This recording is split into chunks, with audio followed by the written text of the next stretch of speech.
जवान बेवा।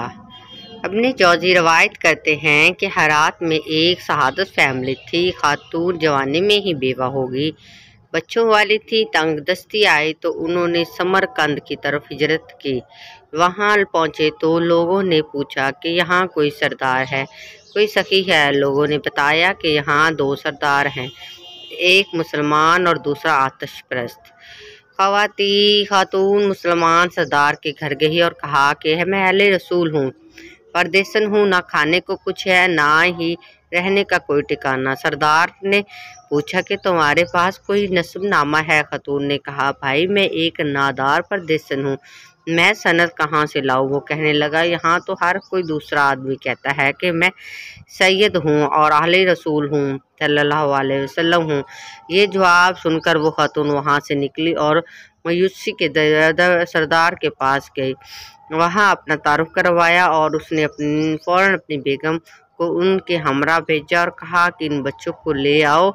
और रात सरदार खातून और उसकी बच्चियों को खाना खिलाकर मेहमान खाने में सोने के लिए जगह दी। इस रात को मुसलमान सरदार ने ख्वाब में देखा कि रसूल सल्लल्लाहु अलैहि वसल्लम जन्नत में सोने से बना एक खूबसूरत महल के दरवाजे पर खड़े हैं। ये अर्ज़ करते हैं, या रसूल अल्लाह सल्लल्लाहु अलैहि वसल्लम, ये महल किसका है? आपने फरमाया कि एक मुसलमान का है। ये कहना था कि मुसलमान तो मैं हूँ। और आपने फरमाया, अपने इस्लाम की कोई सनद है, पेश करो। वो साहब शख्स काम पर जाता है और आप फरमाते हैं, मेरे घर की बेटी तेरे दरवाजे पर चल के आई और तूने उससे शहादत होने की सनद मांगी, मेरी नज़र से दूर हो जाओ। जब उसकी आंख खुली तो वो नंगे सर और पाँव बाहर निकला आया और शोर मचाना शुरू कर दिया कि वो परदेसन खातून कहाँ गई। लोगों ने बताया कि वो आतिश परस्त सरदार के घर चली गई है और वो इस हालत में भागा गया और उससे सरदार के दरवाजे को जोर जोर से खटखटाने लगा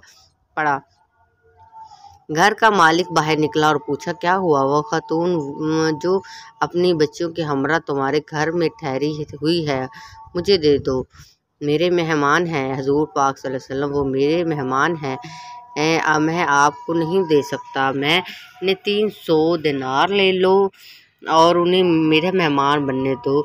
मजूसी सरदार की आंखों में आंसू भर आया, कहने लगा, भाई मैंने बिन देखे का सौदा किया था, अब तो देख चुका हूँ, अब मैं तुम्हें कैसे वापस कर दूँ? मैं ख्वाब में देखा कि जन्नत के दरवाजे पर आप अल्लाह के रसूल सल्लल्लाहु अलैहि वसल्लम खड़े थे और तुझे कह रहे थे, जा रहा है था कि दूर हो जाओ। और उसके बाद रसूल पाक सल्लल्लाहु अलैहि वसल्लम ने मेरी तरफ मतवज्जह फरमाया कि तू मेरी बेटी को खाना खिलाया और ठिकाना दिया है, तू और तेरा सारा ख़ानदान बख्श देंगे। सब के लिए अल्लाह ताला ने जन्नत का फ़ैसला किया और आंखें खोलते ही मैं ईमान ला चुका था, मेरा सारा ख़ानदान कलमा पढ़ चुका था। हम वो दौलत कभी आपको वापस नहीं करेंगे। Thanks for watching. वीडियो पसंद, चैनल को सब्सक्राइब, कमेंट्स, लाइक, शेयर ज़रूर कीजिएगा। अल्लाह हाफ़िज़।